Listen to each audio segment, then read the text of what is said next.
நாட்டையே பெரும் அதிர்ச்சிக்குள்ளாக்கிய பஹல்காம் தாக்குதலை தொடர்ந்து பிரதமர் மோடி சவுதி பயணத்தை பாதையில் முடித்துக் கொண்டு தாயகம் திரும்பியுள்ளார். அவரது தலைமையில் முக்கிய ஆலோசனைக் கூட்டமும் நடைபெற உள்ளது. கூடுதல் விவரங்களை மூத்த செய்தியாளர் கணபதியுடன் கேட்கலாம்.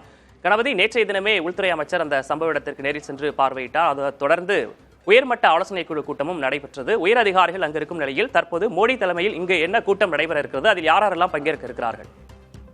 பிரதமர் நரேந்திர மோடி தலைமையிலே பாதுகாப்பு துறை விவகாரங்களுக்கான அமைச்சரவை கூட்டம் நடைபெற உள்ளது. இதற்காகத்தான் பிரதமர் நரேந்திர மோடி தனது சவுதி அரேபியா பயணத்தை பாதியிலேயே முடித்துக் கொண்டு நாடு திரும்பியிருக்கிறார். பிரதமர் நரேந்திர மோடி இன்று இரவுதான் சவுதி அரேபியாவிலிருந்து டெல்லி திரும்புவதாக இருந்தது. ஆனால் நேற்றைய தீவிரவாத தாக்குதல் பற்றிய தகவல் அவருக்கு தெரிவிக்கப்பட்ட பிறகு நேற்று இரவு நடக்க இருந்த விருந்து உள்ளிட்ட பல்வேறு நிகழ்ச்சிகளை ரத்து செய்த பிரதமர் நரேந்திர மோடி உடனடியாக ஜெட்டாவிலிருந்து புறப்பட்டு தற்போது டெல்லி வந்தடைந்திருக்கிறார்.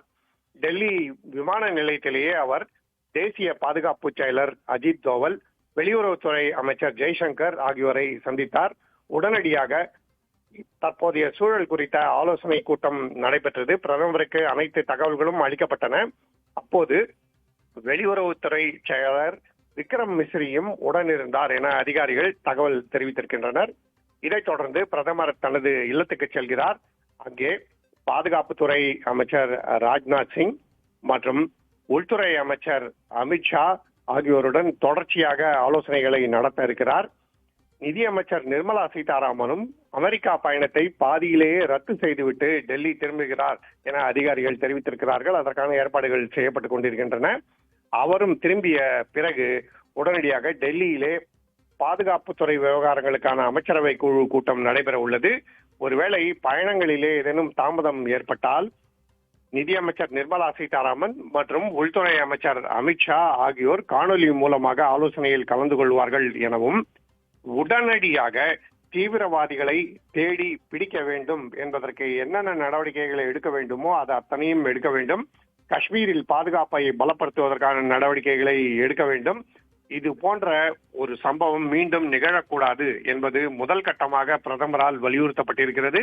ஆகவே இன்று நாள் முழுவதுமே பல்வேறு ஆலோசனைகள் தொடரும் எனவும், நாட்டின் பல்வேறு பகுதிகளிலே பாதுகாப்பு ஏற்கனவே அதிகரிக்கப்பட்டுள்ள நிலையில் குறிப்பாக டெல்லி மற்றும் மும்பை ஆகிய நகரங்களிலே பாதுகாப்பு பலப்படுத்தப்பட்டிருக்கிறது.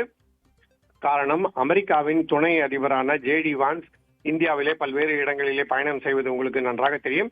இத்தகைய சூழ்நிலையில் தான் தீவிரவாத தாக்குதல் நடைபெற்றிருக்கிறது. ஆகவே உடனடி நடவடிக்கைகளை எடுக்க வேண்டும் என்பதற்காக பிரதமர் மோடி தலைமையிலே பல்வேறு ஆலோசனைகள் நடைபெற இருக்கின்றன. அதிலே மிகவும் முக்கியமான ஆலோசனை பாதுகாப்புத்துறை விவகாரங்களுக்கான மத்திய அமைச்சரவை கூட்டம்.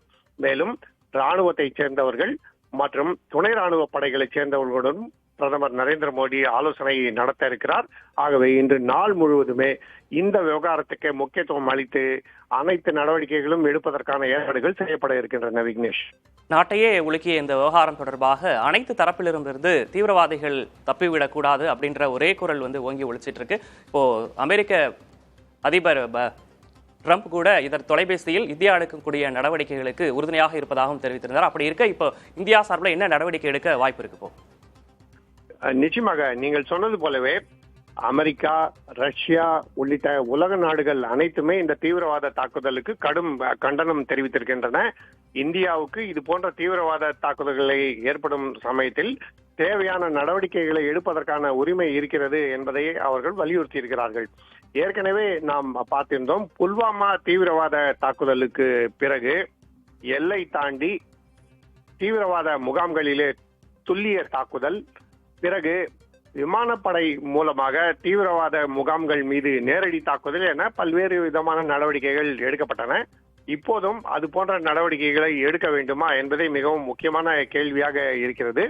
ஏனென்றால் சட்டப்பிரிவு 370 ரத்து செய்யப்பட்ட பிறகு கடுமையான பிரச்சனைகள் ஏற்பட்டிருந்தன. அதையெல்லாம் சமாளித்த பிறகும் தற்போது அப்பாவி சுற்றுலா பயணிகள் மீது இத்தகைய தாக்குதல் நடத்தப்பட்டிருக்கிறது. அதுவும் மத ரீதியான பிரச்சனைகளை உருவாக்க வேண்டும் என்பதை நோக்கமாக கொண்டே இத்தகைய தாக்குதல் நடத்தப்பட்டிருக்கிறது. நிச்சயம் பாகிஸ்தானை சேர்ந்தவர்களுக்கு இதிலே இந்த சதியிலே தொடர்பு இருக்கிறது போன்ற பல்வேறு விவரங்கள், தகவல்கள் சேகரிப்பு மூலமாக தெரிய வந்திருக்கின்றன.